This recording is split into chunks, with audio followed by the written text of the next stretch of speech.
Hi friends, তো দেখো সকাল সকাল আমি আর আমার বর একটা কাজে বেরিয়ে পড়েছি। তো জরুরি একটা কাজ ছিল, তো কাজটা খুব ভালোভাবেই সাকসেস হয়েছে। তো তারপর দুপুরবেলা খিদে পেয়ে গিয়েছিলো, আমরা চলে এসেছিলাম হচ্ছে কলকাতা আমিনিয়াতে। এটা হচ্ছে বাইরের দিকটা, আর হচ্ছে এইটা হচ্ছে আমিনিয়ার সামনের দিকটা। তো চলো এবার ভেতরে ঢোকা যাক।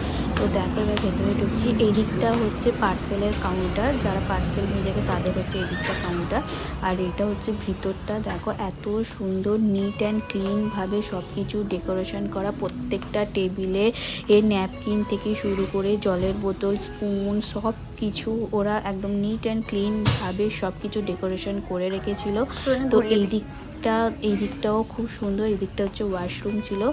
তো এত সুন্দর ডেকোরেশন ছিল আর এত সুন্দর গান বাজছিল, তোমরা একটু শুনে নাও গানটা, মিউজিকটা।